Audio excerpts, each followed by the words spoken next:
একটা ট্রাক বেপরোয়াভাবে অনেক স্পিডে আমাদের থেকে মানে 100 মিটার আরও দূরে থাকবে। ওই ট্রাকটা এত স্পিডে আসলো, প্রথমে আবার স্পিড কমাইলো, আবার আবার স্পিড বাড়ায় দিছে। স্পিড বাড়ায় দিয়ে আমাদেরও এমনভাবে একটা ধাক্কা মারছে, মানে আমাদের মনে হয় আমি কোনো সেকেন্ডের মধ্যে কোনো সেন্স নেই। আমরা দুজন উঠে দেখি যে আমরা চাকার সামনে যে লেয়ারটা আছে আমরা ওটার নিচে পড়ে আছি, আর বাকিদের উপরে গাড়ি চলে গেছে। একজন বুকের হাড় ভেঙে গেছে, একজন সেন্সলেস হয়ে গেছে, মাথার মেমোরি লস এরকম টাইপ। আর আরেকজন অটোওয়ালার কী বলবো, বেচারাটা আমরা নিয়ে আমাদের সাথে আসছে, তার অটো তো ভাঙছেই, তার পা এই সাইডে ভাঙছে, এই সাইডে ভাঙছে। আমি ঢাকা সিটি কলেজের 26 ব্যাচের স্টুডেন্ট এবারের। তো আমরা রায়বাগে আমরা মূলত ট্রাফিক কন্ট্রোল করি। তো আমরা 2 দিন ধরে মানে 3 দিন টানা 3 দিন ধরে সকাল 7টার থেকে সারাদিনই আছে আমরা এই কয়জন। তো 12টার দিকে আমরা 12টার আগে আমরা শুনি, 10:30টার দিকে আমরা শুনতে পাই যে এই চিটাগাং রোড যেটা বলা যায়, চিটাগাং হাইওয়ে যেটা, ওই ধরেন মাওতাল মেডিকেলে ওখানে ছিনতাইকারীদের আস্থা আর ধরেন চাঁদাবাজি চলতেছে। হ্যাঁ, আমরা সবসময় ধরেন 11:30টার মধ্যে বাসে চলে যাই। তো এবার আমরা ভাবলাম যে এত যদি হয় তাহলে আর্মির একটা কল দিই, আর্মির সাথে আমরা চলে যাব। হ্যাঁ, তো আর্মির আমরা কল দিই 10:30টার দিকে।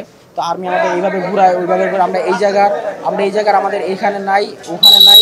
পরে আমাদের নাম্বার দিতে যাত্রাবাড়ির নাম্বারটা দেয়, যাত্রাবাড়ির নাম্বারটা মেসেজ করে দেয় একজন। যাত্রাবাড়িতে কল দিই, যাত্রাবাড়িতে কল দেওয়ার পর তারা বলে আমারে যে আমাদের ড্যামরা ওদিকে আছে, কিন্তু আমাদের সানারপাড় বা ধরেন মাওতাল মেডিকেল বলেন বা সাইনবোর্ড বলেন, ঘটনাটা আসলে সাইনবোর্ডে হয়েছে যে ঘটনা। তো ওখানে খামেরা তো দাগ হয় কিভাবে? এই যে ভাবি, দাগও যাবে রাগও যাবে, নিন চাকা সুপার হোয়াইট। তো ওখানে দায়িত্বটা পালন করবে কি? পালন করার কেউ নাই ওখানে। তো আমরা তাদের বললাম, আস্থা দিলাম যে আসেন, আমরা 3-4জন আপনাদের সাথে থাকবো। তারা বলে আমাদের জীবনের ভয় এরকম একটা কিছু বললো, যে কোন জায়গায় আমরা কী হয়েছে যে আমরা আতঙ্ক আছি, এরকম একটা কথা বললো। তো এখন আমরা বাধ্য হয়ে 12টার দিকে আমরা অটো নিয়ে বের হয়েছি। তো অটো নিয়ে আমরা রায়বাগের এই সাইডে যেতেছিলাম, যেটা রাইট সাইড যেতেছিলাম, ওই যে সাইনবোর্ডের দিকে আর কি। তো সাইনবোর্ডে যাওয়ার সময় আমরা এই সাইড ওই সাইড ভালোভাবে পাহারা দিলাম, করলাম। আমাদের কাছে মাইকও ছিল। তো সাইনবোর্ডের যে লেনটা আছে যেখান থেকে টার্নিং নেয় গাড়ি, তো ওই জায়গাতে টার্নিং নেওয়ার সময় তা একটু টার্নিং মানে অনেক দূর যাওয়ার পরে তো একটু অটোর একটু বেঁকা ধরেন বা এরকম সাইডের ওই সাইডে মানে ঘুরতেছে আর কি, সবারই সাবধান করতেছিলাম মাইকিং দিয়ে। তো একটা ট্রাক বেপরোয়াভাবে অনেক স্পিডে আমাদের থেকে মানে 100 মিটার আরও দূরে থাকবে। ওই ট্রাকটা এত স্পিডে আসলো, প্রথমে আবার স্পিড কমাইলো, আবার স্পিড বাড়ায় দিছে। স্পিড বাড়ায় দিয়ে আমাদেরও এমনভাবে একটা ধাক্কা মারছে, মানে আমাদের মনে হয় আমি কোনো সেকেন্ডের মধ্যে কোনো সেন্স নেই। আমরা দুজন উঠে দেখি যে আমরা চাকার সামনে যে লেয়ারটা আছে আমরা ওটার নিচে পড়ে আছি, আর বাকিদের উপরে গাড়ি চলে গেছে। একজন বুকের হাড় ভেঙে গেছে, একজন সেন্সলেস হয়ে গেছে, মাথার মেমোরি লস এরকম টাইপ। আর আরেকজন অটোওয়ালার কী বলবো, বেচারাটা আমরা নিয়ে আমাদের সাথে আসছে, তার অটো তো ভাঙছেই, তার পা এই সাইডে ভাঙছে, এই সাইডে ভাঙছে। এই উজ্জ্বল ভবিষ্যৎ এগুলো তো নষ্ট করে দিল এরা। না, কেউ ধানমন্ডি আইডিয়ালের আছে, কেউ ধরেন 10-এর শিক্ষার্থী, এবার ক্লাস 10-এর এরকমই আর কি।